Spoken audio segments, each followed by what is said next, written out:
You know that moment when you get uninvited from a wedding, but your fiancé still gets to be best man alongside his ex-girlfriend? Yeah, apparently that's what they call budget cuts in Texas suburbia. Spoiler alert, while he was busy playing happy couple with his ex in Napa Valley, I was busy making financial decisions he'd regret for years.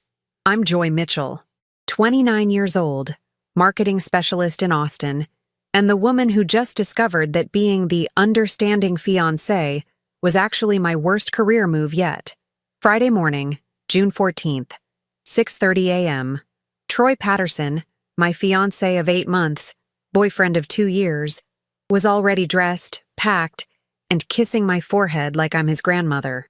Baby, you're honestly not missing anything. Just boring family stuff.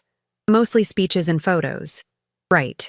Boring family stuff where he'd spend 48 hours standing next to Astrid Winters, his college sweetheart turned just a friend. The same Astrid who somehow became maid of honor for his cousin Simone's destination wedding. And Troy? Best man. Because the universe clearly majored in irony. The text from Simone had arrived 2 weeks earlier. Tuesday afternoon, right after my client presentation. Hey, Joy. So sorry, but we had to trim the guest list for budget reasons. Family only, basically. You understand, right? Family only. Except Troy wasn't technically family yet. But he made the cut. Me? The actual fiancé who'd helped him pick out that Tom Ford tuxedo? Expendable. I'd texted back, of course, no worries at all. Because here's what marketing professionals know. Never show your hand early. You smile, you wait, you strategize, then you strike when they're not looking. Troy had asked if I was okay with him still going. Over tacos at Torchy's, he'd even offered to skip it. But his eyes told a different story. He wanted to go, needed to go. And honestly, I wanted him to go too. Because my gut was screaming that I needed to see what happened when Troy thought I wasn't watching. So Friday morning, I watched him load his car. Garment bag with the tuxedo I'd helped select. Dior Sauvage cologne I'd bought him for Christmas. Weekend bag packed for wine country. He left at 7:20. His Uber pulled away at 7:22. By 7:30, I was alone with my coffee and a decision to make. Troy had this old MacBook. Silver 2015 model he'd replaced years ago, kept in the hall closet as backup storage. Funny thing about backup storage, people forget it's still synced to their iCloud. 8 a.m. I opened that laptop. Password 04M5. My birthday, April 15th. Almost made me feel guilty. Almost. 8:13 a.m. Messages loaded from iCloud. 8:15 a.m. First message from Astrid, dated January 3rd. Can't wait to catch up at the wedding. It's been too long, T. The thread went back 6 months. Not daily messages, but consistent. Every few days, sometimes more. Inside jokes, college memories, photos I'd never seen. Then in April, buried between casual conversation, Astrid. Honestly, I think about us sometimes. Wonder what would have happened if we'd tried harder. Troy. Same, but timing, you know. Life gets complicated. Astrid. Does it have to be? I kept scrolling. No explicit declarations, no inappropriate photos, just emotional infidelity delivered in careful, deniable doses. Every, you get me, and she doesn't understand, was another paper cut. May 17th, 6 weeks ago. Troy wrote, sometimes I think I'm with the wrong person for the right reasons. Does that make sense? Astrid replied, completely. Safety isn't the same as happiness, T. There it was. My fiancé had told his ex-girlfriend that I was safe, but not happy.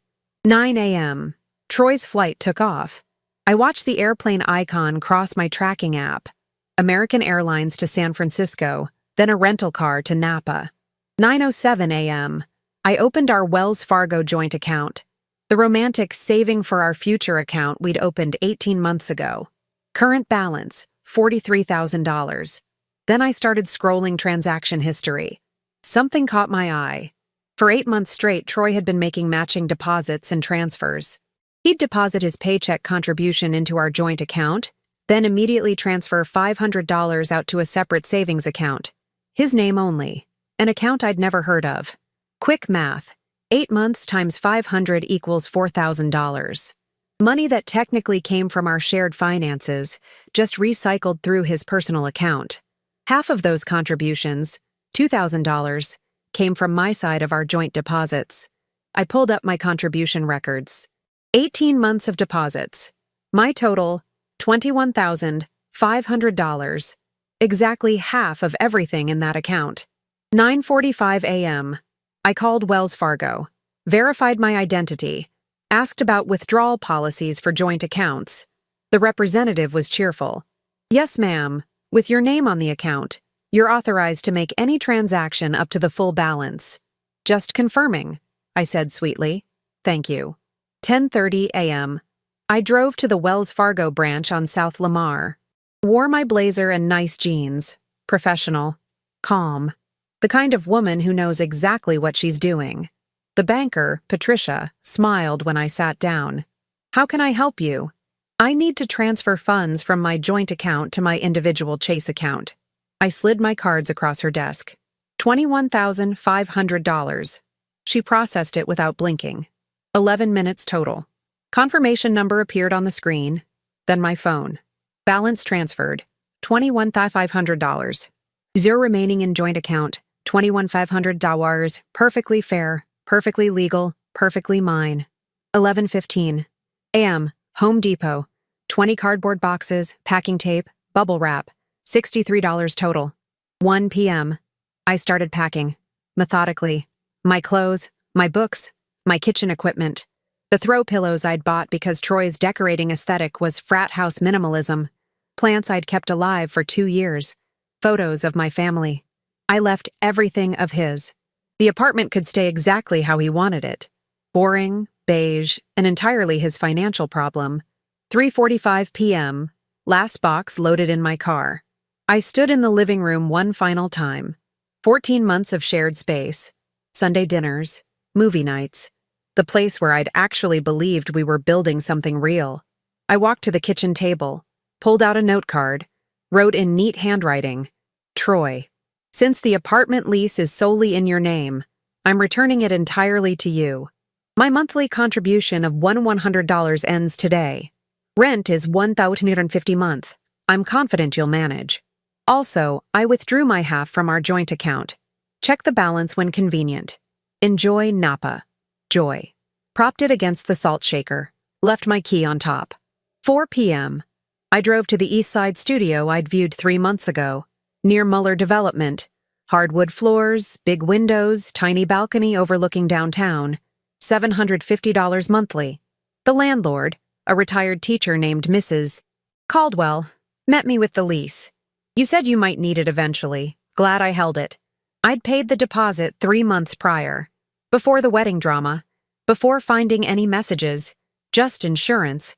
Because my instincts had been whispering warnings even then. 6 p.m. Unpacking in my new place. Solo. Free. $21,500 richer. My phone buzzed. "Troy, from Napa. Just got to the hotel. This place is gorgeous. Wish you were here."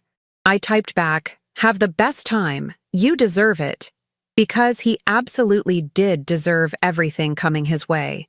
Saturday, June 15th. While Troy was living his best rom-com life in Napa Valley, I was discovering that freedom tastes a lot like overpriced coffee from Joe's on South Congress. 9 a.m. I woke up in my new studio. Sunlight streaming through windows that were mine, in a space where nobody had secret bank accounts or ex-girlfriends on speed dial. The silence was gorgeous. No Troy humming off-key in the shower. No Troy leaving cabinets open. No Troy existing. I grabbed my phone. Troy's Instagram story from last night showed the rehearsal dinner. Long tables draped in white linen, string lights, vineyard views that screamed, "We spent your annual salary on appetizers."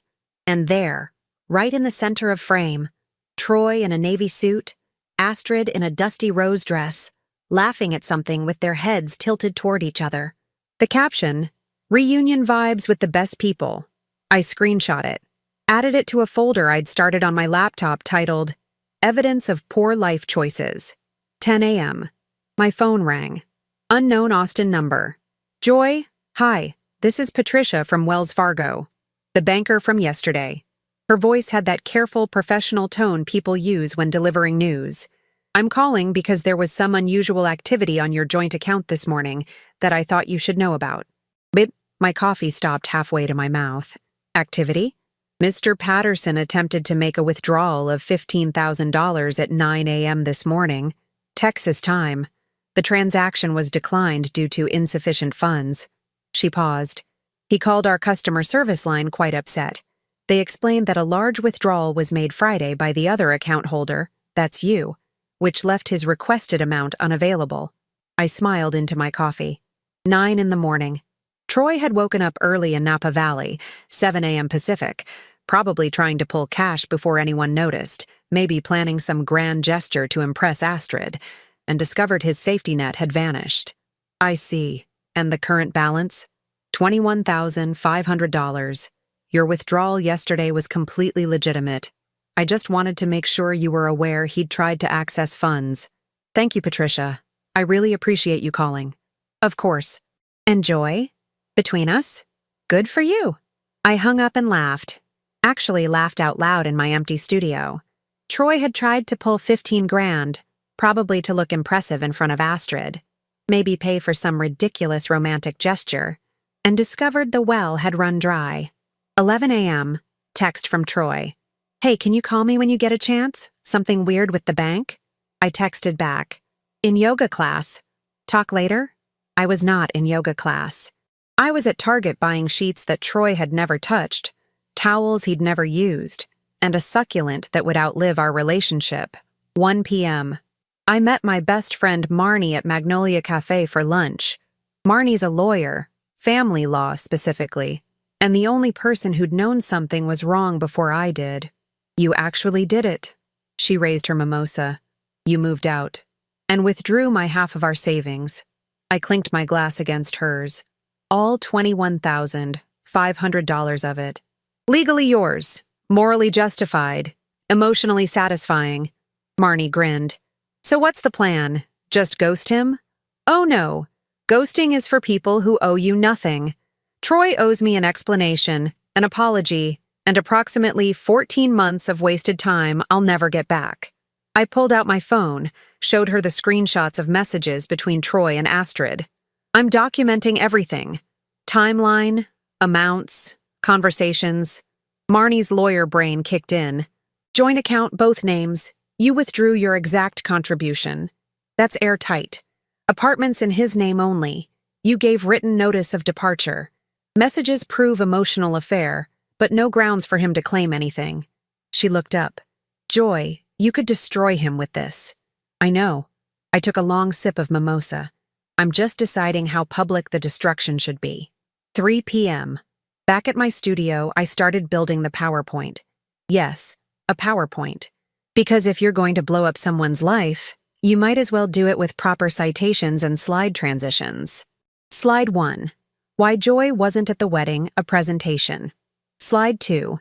Timeline of relationship, 2 years, engaged 8 months. Slide 3. Screenshot of Simone's budget cuts text, dated May 28th. Slide 4. Instagram photos of Troy and Astrid from the rehearsal dinner. Slides 5 through 12. Selected screenshots of Troy and Astrid's messages, January through May, with dates and timestamps. Slide 13. Bank statement showing Troy's matching deposit and transfer pattern, depositing to joint account while simultaneously moving money to private savings. Slide 14. Joint account showing my total contributions, $21,500, and withdrawal date, June 14th. Slide 15. Photo of my apartment key and goodbye note. Slide 16. Questions? I saved it. Backed it up to 3 different cloud services. This wasn't revenge. This was documentation. There's a difference. 6 p.m. Troy called. I let it go to voicemail. Joy, hey, so something weird happened with our account and I can't reach you and I'm kind of freaking out because I needed to grab some cash for wedding stuff. And it says there's only $21,000 left, but there should be 43, and the bank is saying you made a withdrawal yesterday, which doesn't make sense because you would have told me, right? Can you just call me back? I'm in the middle of wedding stuff, but this is important. Okay. Love you. Call me. The panic in his voice was absolutely delicious, like biting into a perfectly ripe peach, if that peach was flavored with karmic justice. I texted back, "Sorry, phone died, bank stuff is fine, everything's exactly where it should be, enjoy the wedding." 7:30 p.m. Troy's Instagram story showed the wedding ceremony. Outdoor venue, sunset lighting, Astrid and Troy standing on opposite sides of the aisle holding bouquets and looking absolutely picture perfect. His caption, "Honor of my life being part of this day." The comments were full of heart emojis and "you two look amazing" responses. Nobody mentioned me. Why would they? I wasn't there. I'd been budget cut out of existence. I screenshot those too, added them to the presentation. Slide 17, the wedding I wasn't invited to. 9 p.m., group text from Troy's mom, Diane, to what appeared to be the entire Patterson family group chat. 43 people, including me. Diane, "Beautiful ceremony. So proud of Simone and Blake. And doesn't Troy look handsome next to Astrid? They always made such a lovely pair." I stared at that message for a full minute. Troy's own mother, publicly commenting on how lovely her son looked with his ex-girlfriend. In a group chat that included me, his actual fiancé. The responses rolled in. Troy's Aunt Linda, "They really do. Some people are just meant to be." Troy's cousin Marcus, "Troy and Astrid back together? Did I miss something?" Simone, the bride, "Just good friends. But they did crush the choreographed dance at the reception, haha." Choreographed dance.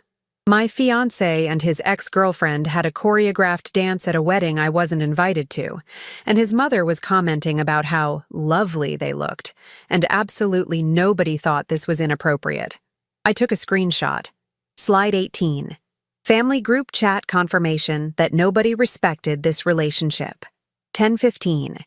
I poured myself a glass of wine.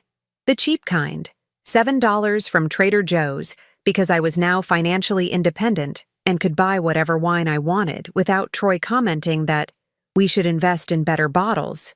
My phone buzzed. Text from Troy. "Can we please talk about the bank thing? I'm worried something got hacked."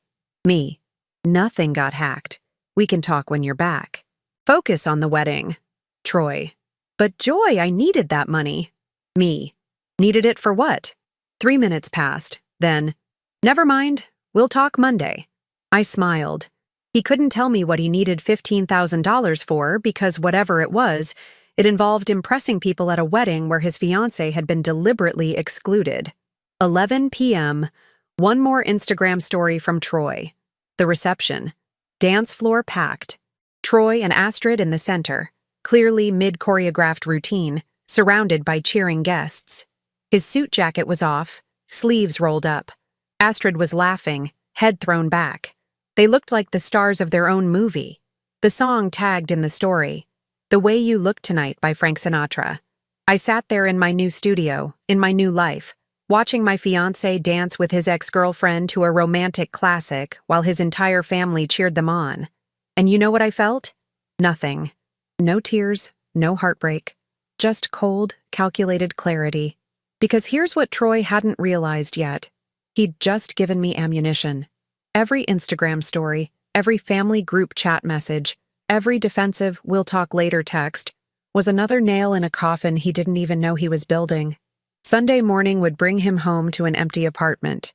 Monday morning would bring him the presentation. And the following hours?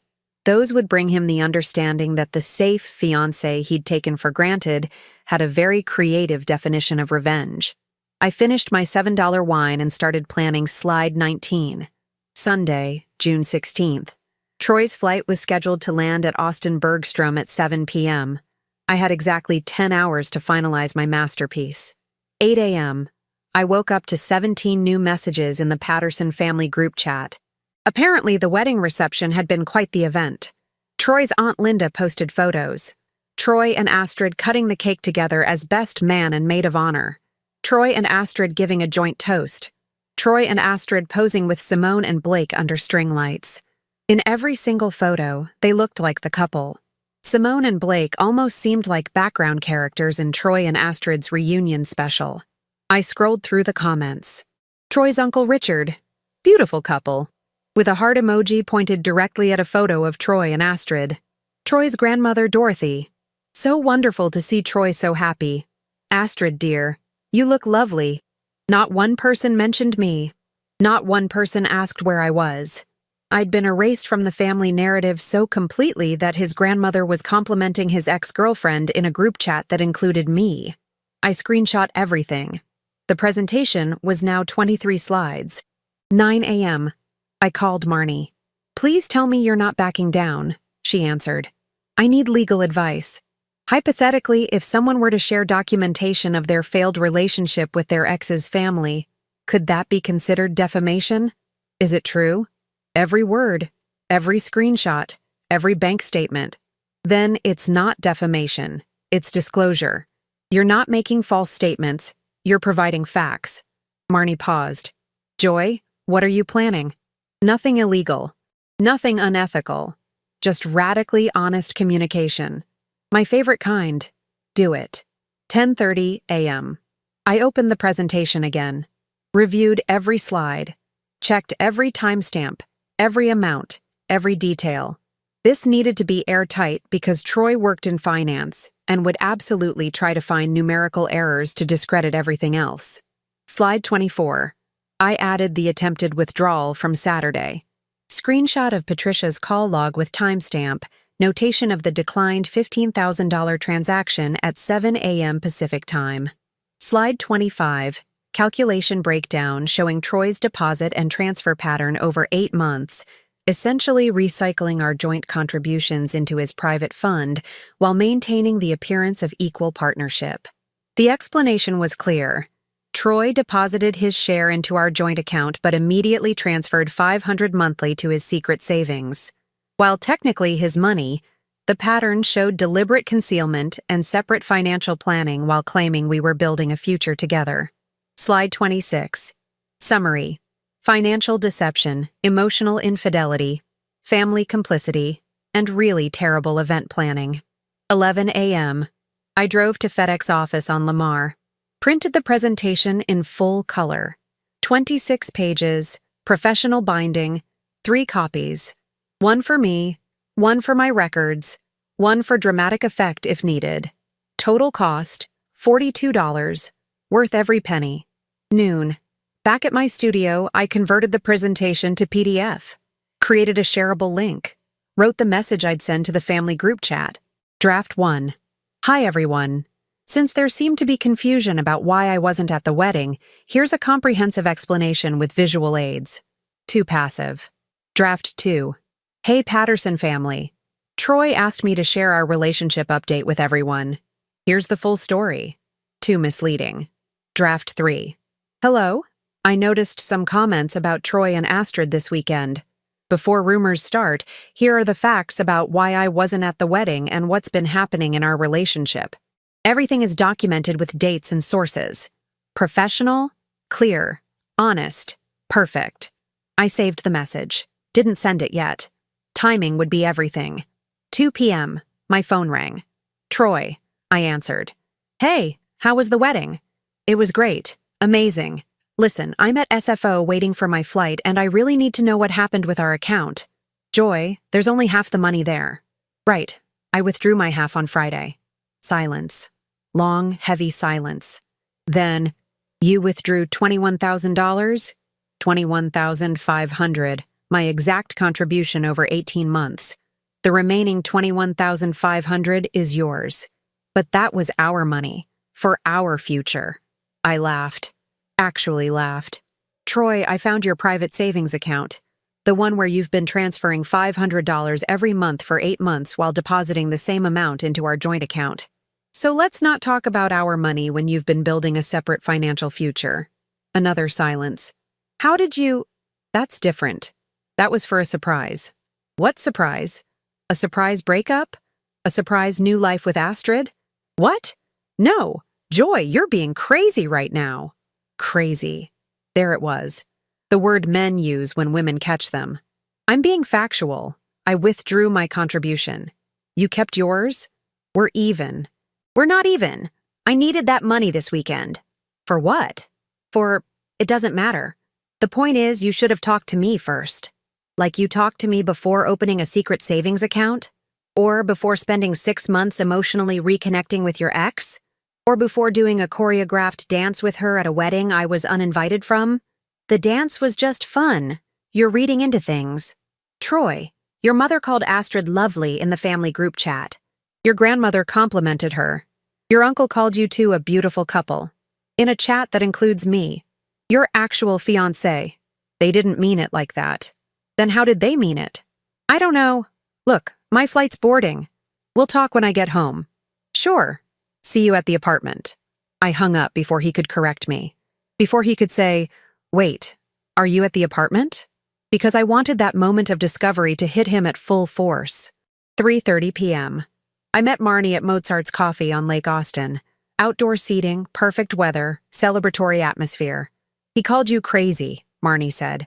It wasn't a question. Took him less than 5 minutes. Classic deflection. Did you tell him about the messages? Not yet. I want him to walk into that empty apartment first. Let him sit with that reality before I show him I know everything. Marnie pulled out her phone. Okay, so legally speaking, you're completely protected. Joint account, equal access. You took your half. Apartment was his name only. You gave written notice. The messages are his own words, not obtained illegally. If he tries anything legal, he has no ground to stand on. And the family group chat? If I send the presentation there? It's a private family chat you're legitimately part of. You're sharing factual information about your own relationship. Unless you make threats or false statements, there's nothing he can do. She grinned. Joy, you built an airtight case. He's going to walk into that apartment, find you gone, realize you know everything, and have absolutely no recourse. It's beautiful. 4 p.m. I drove past our old apartment. Troy's Accord wasn't in the parking lot yet. I sat there for a moment, looking at the second-floor window. 14 months of my life in that space. 14 months of cooking dinners he barely noticed. Of cleaning messes he didn't see. Of being the safe choice while he dreamed about someone else. I pulled out my phone. Added one final slide to the presentation. Slide 27. P.S. Troy, the apartment rent is due on the 1st. It's $118.50. Good luck. 5:30 p.m. Back at my studio, I ordered Thai food from Thai Fresh. Pad CEW, spring rolls, mango sticky rice. $43. I didn't check my bank account first. Didn't calculate if I could afford it. Just ordered it. Because that's what freedom tastes like. Pad CEW without guilt. 6:45 p.m. Flight tracker showed Troy's plane had landed. I watched the little airplane icon touch down at Austin Bergstrom. Estimated arrival at the apartment. 7:30, accounting for baggage claim and traffic. 7 p.m. I poured wine, the good kind this time. $15 bottle from Whole Foods. Called myself fancy. 7:15 p.m. I opened the family group chat, read through the weekend messages again, 83 messages total. Not one person had asked about me. 7:28. My phone buzzed. Text from Troy. Where are you? He was home. He'd found the empty apartment. Me. Moved out Friday. Check the kitchen table. Troy. What do you mean moved out? Troy. Joy. What is happening? Troy. Did you really take all your stuff? Troy. Where are you staying? Troy. We need to talk right now. I turned my phone face down. Took a bite of Pad CU. Let him sit in that panic for a while. 8 p.m. 17 missed calls from Troy. 12 more texts ranging from confused to angry to pleading. The last one. I read your note. I don't understand. Can we please just talk like adults? I picked up my phone. Typed, adults don't have secret bank accounts. Adults don't emotionally cheat. Adults don't let their families disrespect their partners. Check your email and check the family group chat in about 30 seconds. I attached the PDF presentation to an email. Subject line. Your question about the bank account, sent to Troy at 8:02 p.m. Then I opened the Patterson family group chat. Posted my prepared message at 8:03 p.m. Hello. I noticed some comments about Troy and Astrid this weekend. Before rumors start, Here are the facts about why I wasn't at the wedding and what's been happening in our relationship. Everything is documented with dates and sources. Attached the same PDF. 27 slides of pure, unfiltered truth. Sent. 8:04 p.m. I watched the read receipts appear. One by one. Not immediately. People were winding down their Sunday evenings, checking phones casually. But they were opening it. 8:07 p.m. My phone buzzed. Troy calling. I declined it. Text from Troy. Joy. Please don't send that to my family. Too late. Already sent. Already being read. I opened a bottle of sparkling water, toasted myself in the mirror. The presentation was out there now. Troy was reading through his own words, his own financial decisions, his own family's disrespect. And in living rooms across Austin and beyond, 43 members of the Patterson family were discovering exactly why I hadn't been at that wedding. Tomorrow morning would bring reactions. Tomorrow afternoon would bring consequences. But tonight I'd let the truth do its work while I enjoyed my $15 wine and the profound satisfaction of knowing I'd documented everything perfectly. My phone buzzed. Troy calling again. I blocked his number. Another buzz. Text from an unknown number. Probably Troy using someone else's phone. We can fix this. Me. Nothing's broken, Troy. Everything's finally exactly how it should be. I opened Instagram. Posted a photo of my new studio's balcony view with downtown Austin glowing in the background. Caption, new chapter, new view, new everything. Within minutes, comments rolled in from my friends. Heart emojis, you go girl messages, questions about what happened, and one comment from Marnie. Chapter 1 was prologue. Chapter 2 is where the magic happens. I smiled. Tomorrow, the Patterson family would wake up to their comprehensive explanation. Tomorrow, the entire social circle would start connecting dots. But tonight belonged to me and my $15 wine and the profound satisfaction of perfect timing. Revenge isn't a dish best served cold. It's a PowerPoint best served simultaneously to the source and the audience. Monday, June 17th. Judgment Day arrived with sunshine and zero mercy. 7 a.m., I woke up to notifications exploding. The Patterson family group chat had gone nuclear overnight. I opened it cautiously. After I'd sent the presentation at 8 p.m. Sunday, the messages had started slowly, people finishing dinner, putting kids to bed, finally checking their phones. But between 9 p.m. and midnight, all 43 family members had apparently read every single slide. The first wave of reactions had been time-stamped around 9:30 p.m. Sunday. Troy's cousin Marcus at 9:34 p.m. Wait, what? Simone at 9:41 p.m. Joy, I had no idea. I'm so sorry. Troy told me you couldn't come because of work. Work? He'd told his cousin I'd chosen work over her wedding. Then the dam had broken around 10 p.m.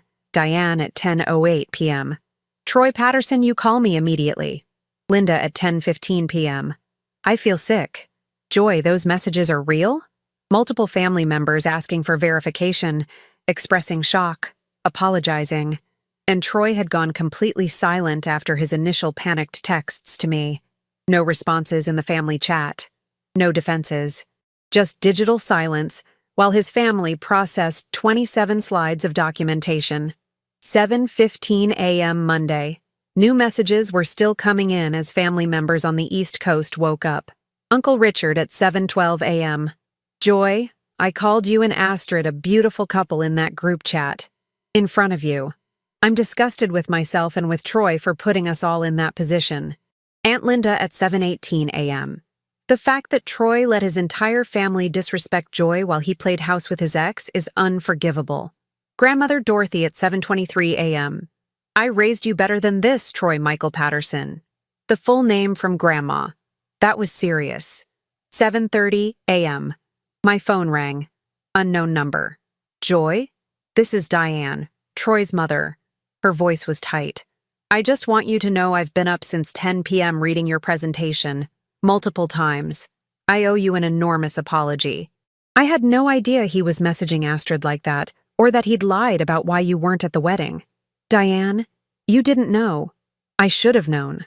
A mother should know when her son is behaving badly. And I enabled it by commenting on how lovely he and Astrid looked, in a group chat that included you, his fiancé. She paused. I'm horrified at myself and at him. 7:45 a.m. Text from unknown number. Joy, this is Astrid. Can we talk? I stared at that message.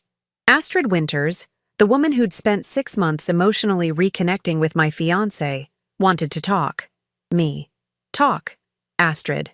Simone just called me. Forwarded me your presentation. Joy, I had no idea Troy was still engaged. He told me you two had broken up in April.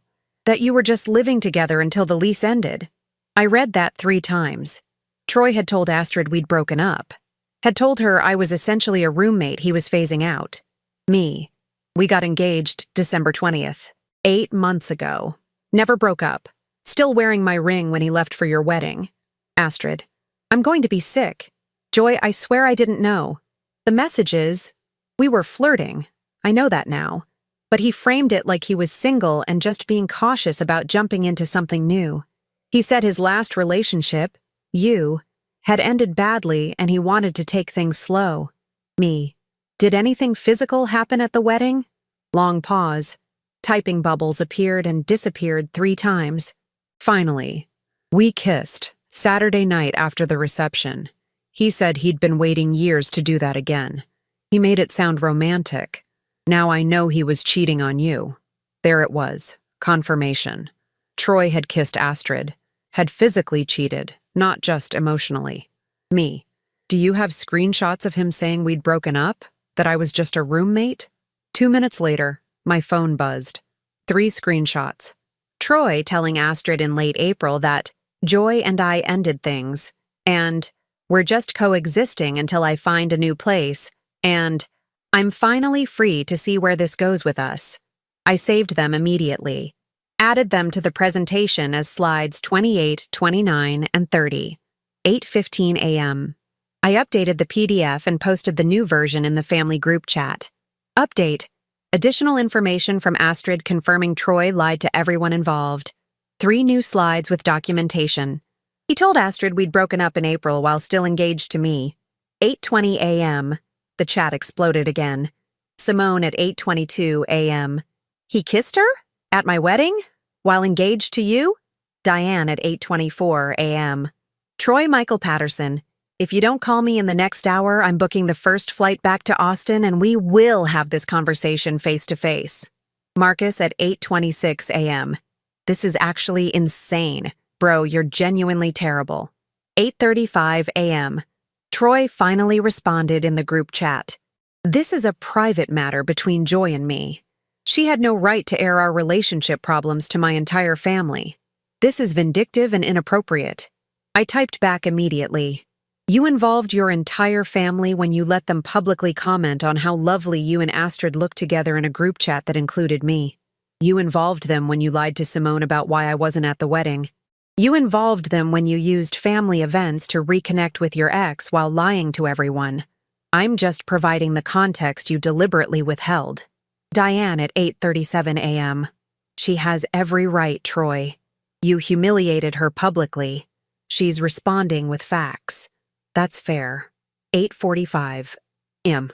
My phone rang. Marnie. Joy. Tell me you're seeing this.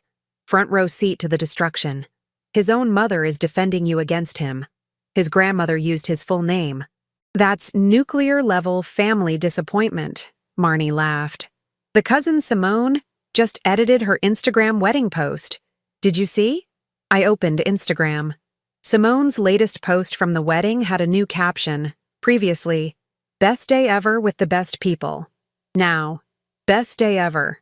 Special thanks to the bridesmaids and groomsmen who showed up with integrity and honesty. The comments were already filling up with speculation. 9 a.m. More messages flooded the family chat as West Coast relatives woke up and caught up on the overnight drama. Troy's aunt from California at 9:03 a.m. Just read all 30 slides. Troy, I'm ashamed to be related to you right now. A cousin I'd never met at 9:12 a.m. Joy, I don't know you, but you deserve so much better than this. 9:30 a.m. Troy texted from yet another number. You've made your point. Can we please talk in person? This has gone too far. Me. Nothing's gone too far. Everything is exactly as far as it needs to go. You lied to me, to Astrid, to your family, and to yourself. I'm just declining to help you hide it anymore. Troy. My own family won't talk to me. Simone blocked me on everything. My mom is threatening to fly to Austin just to yell at me in person. Me.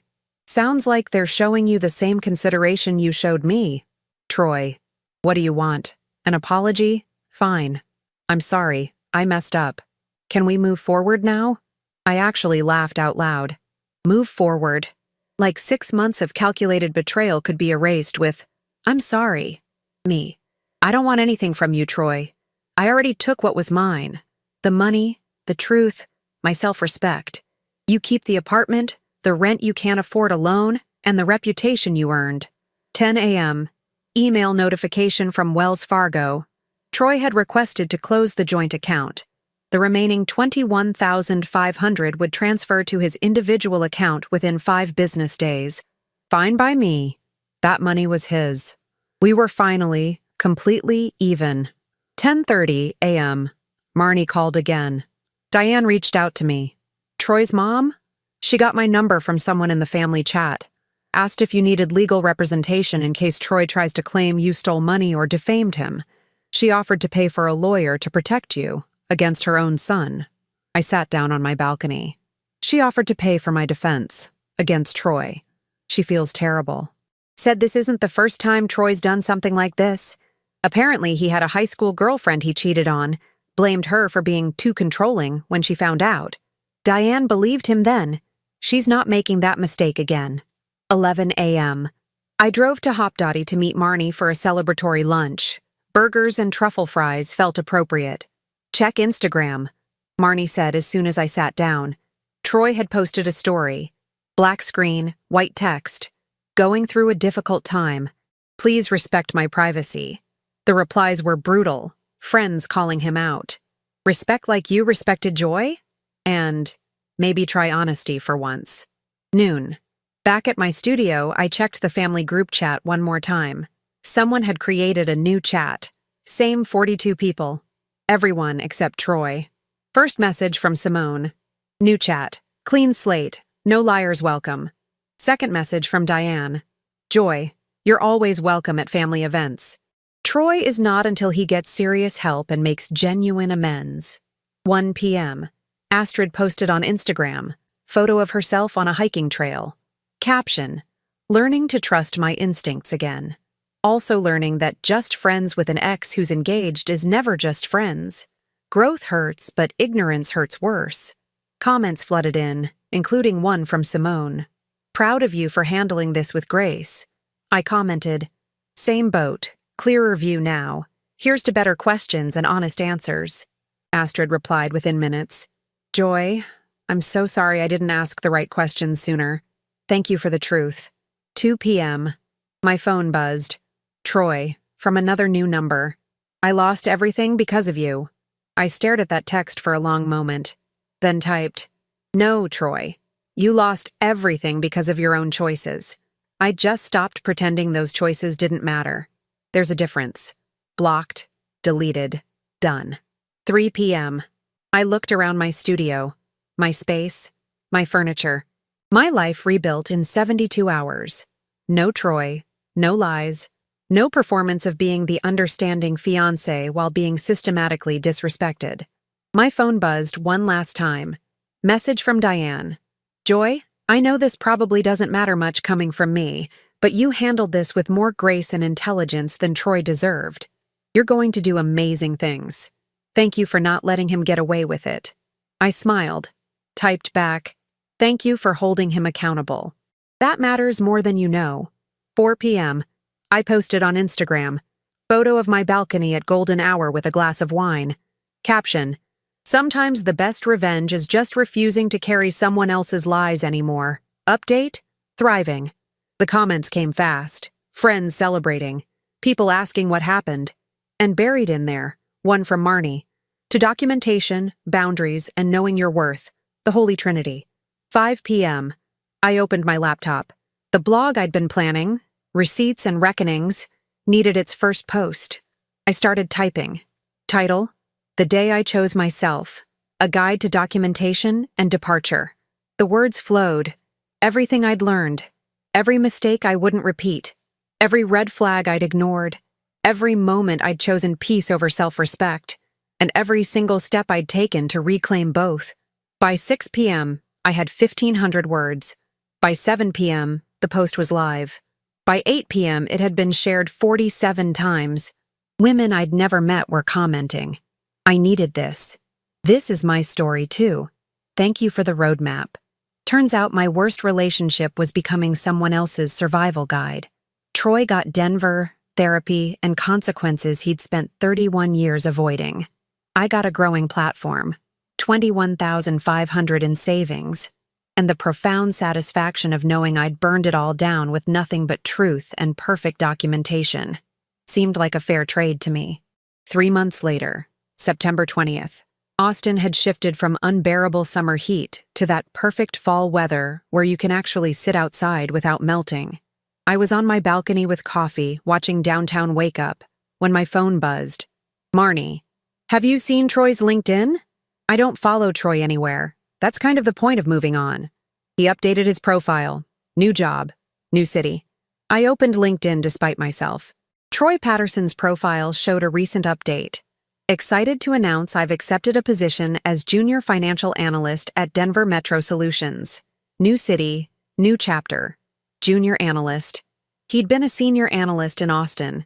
This was a demotion disguised as a fresh start. The comments tried to sound supportive, but I could read between the lines. Troy had torpedoed his Austin life so thoroughly that relocating to Colorado with a step backward was his only option. Denver's lovely this time of year, I told Marnie. Very far from Texas. Perfect distance. His mom commented on the post, said she's proud of him for getting help and making changes. I scrolled down.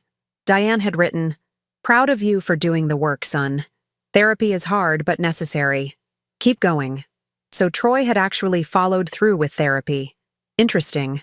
Growth looked painful on him, but at least it was happening. My life, meanwhile, had become unrecognizable in the best possible way. The studio apartment I'd rushed into that frantic Friday in June turned out to be exactly what I needed. $750 monthly meant I was saving $350 compared to the $1,100 I'd been paying at Troy's place. Over 3 months, that was over $1,000 in savings just from housing alone, plus the $21,500 I'd withdrawn, still sitting in a high-yield savings account, earning interest, untouched, except for a weekend trip to New Orleans I'd taken in August. Work had exploded in the right direction. That campaign I'd been presenting when Simone uninvited me landed the client, resulted in a promotion to senior marketing strategist in July with a 15% raise. Turns out when you're not spending emotional energy managing someone else's ego, you have a lot more bandwidth for actual career advancement. The Patterson family had stayed in touch. Weirdly, Diane texted every few weeks asking how I was doing, sending articles about marketing she thought I'd find interesting, inviting me to coffee. I'd gone twice. We'd sat at Mozart's Coffee talking about everything from work to family dynamics to Troy's childhood patterns that explained so much about his adult dysfunction. I coddled him, she'd said during our second coffee. Made excuses. Let him blame others for his mistakes. I created that problem and then acted shocked when he destroyed something good. I'd told her that Troy was a grown man responsible for his own choices, but I appreciated her accountability. We'd left as something like friends. Strange how losing a fiancé could gain you an almost mother-in-law who actually respected you. Simone and I had grabbed brunch twice.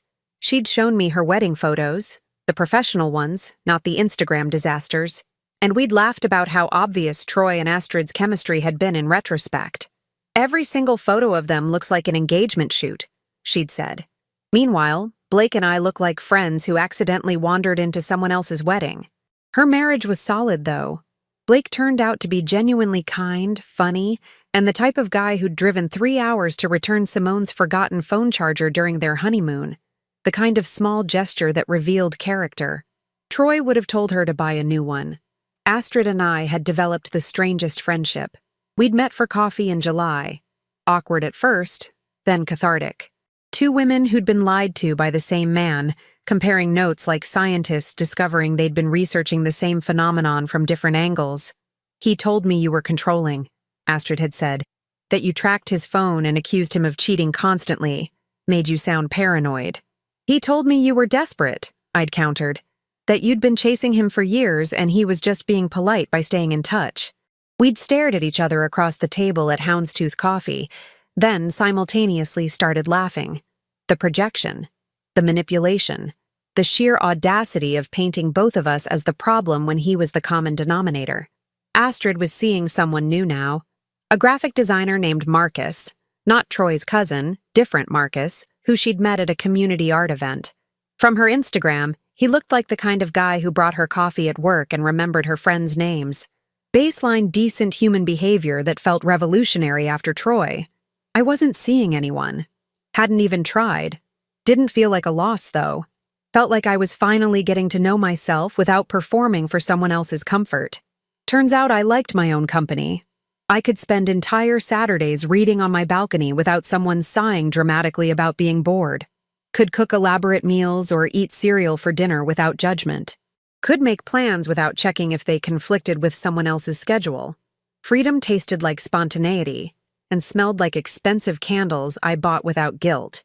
The most unexpected development? I'd started that side project in August. The blog, Receipts and Reckonings, about financial literacy and emotional intelligence in relationships. How to protect yourself. How to spot red flags. How to document everything. When to walk away. It had started as therapy, writing out everything I'd learned, but other women started finding it, sharing their stories, asking questions. The blog had grown to 15,000 followers in 6 weeks. 2 literary agents had reached out about turning it into a book. A book. About my catastrophic relationship with Troy Patterson, reframed as a manual for recognizing patterns and protecting yourself. The irony was delicious. Yesterday I'd received an email. Subject line, "Amends." From Troy. I'd stared at it for a full minute before opening. "Joy, I know you probably don't want to hear from me. My therapist suggested I write this as part of my recovery work, with no expectation of response. I was wrong. About everything. I lied to you, to Astrid, to my family. I prioritized my comfort over your dignity. I took your contributions for granted, emotional and financial. I blamed you for reacting to my actions instead of taking responsibility for those actions. You deserved honesty, respect, and partnership. I gave you none of those things. I'm sorry. Not because I want you back, or because I think sorry fixes anything. Just because you deserve to hear it. I hope you're doing well. I hope you found someone who treats you the way I should have. Troy." I'd read it twice. No excuses buried in the apology. No "but you also" deflections. No requests for forgiveness or reconciliation. Just accountability. I'd written back one sentence. "Thank you for saying that. I hope Denver treats you well." Then I'd deleted his email and moved on with my afternoon. Because here's what I'd learned in 3 months of reconstruction. Closure isn't something someone gives you. It's something you give yourself. Troy's apology was nice. It changed nothing about my life except confirming that the work I'd done, the documentation, the boundaries, the walking away, had been exactly right. This morning, September 20th, I signed a lease on a 1-bedroom apartment in the same building. Upgrade from the studio. Bigger kitchen, actual bedroom, rent of $950 that I could easily afford with my new salary. Still $200 less monthly than what I'd been paying at Troy's place. Moving day was October 1st. I'd also booked a flight to Italy for November. 2 weeks. Solo travel. Rome, Florence, Venice. The trip I'd suggested to Troy last year that he'd vetoed because Europe is overrated and expensive. Turned out Europe was neither when you weren't funding someone else's secret savings account. My phone buzzed. Text from Diane. "Troy told me he emailed you an apology. I didn't ask him to. Just want you to know that. Hope you're well. Me. I'm great. Really great. Tell him Denver's lucky to have him." Because I meant it. Not sarcastically. Troy was doing the work, facing consequences. Growing up at 31 because he'd finally run out of people willing to enable him. That was good. That was necessary. And it was no longer my problem or my concern. I finished my coffee, opened my laptop. The book proposal was due to agents next week. Chapter 1. The Day I Chose Myself was already written. Chapter 7. Why Documentation Saves Lives practically wrote itself. The conclusion was still being drafted, but it would be something about how the worst thing that happens to you can become the foundation for the best thing you build. My phone buzzed again. Marnie. Brunch Sunday? I have news. Me. Always. Magnolia Cafe? Marnie. Where else? 11 a.m. Bring your appetite. I'm buying mimosas to celebrate. I smiled. She'd somehow already heard about the book agents. That's what best friends do. I looked around my studio one last time. In 11 days I'd be packing again, moving down the hall to a bigger space. In 7 weeks I'd be in Italy. In 6 months, maybe holding a book contract. And Troy? Troy would be in Denver, starting over, learning lessons he should have learned a decade ago. The difference? I was moving forward. He was catching up. I closed my laptop, grabbed my keys. Thursday morning yoga class at Black Swan started in 30 minutes, and I'd promised myself I'd actually go this week instead of just paying for the membership. As I locked my door, I caught my reflection in the hallway mirror. 29 years old, single, thriving, free. Funny how the worst breakup of my life had led to the best version of myself. Turns out you don't need closure from the person who hurt you. You just need distance, documentation, and the confidence to know you made the right call. And maybe a really good PowerPoint presentation, because revenge isn't about destruction. It's about refusing to shrink yourself to make someone else comfortable. It's about taking your half of the savings account and your whole sense of self-worth and walking away while they're busy pretending everything's fine. Troy got Denver and therapy and a junior analyst position. I got Italy and a book deal and the profound peace of knowing I'd never settle for safe again. Seemed like a fair trade to me.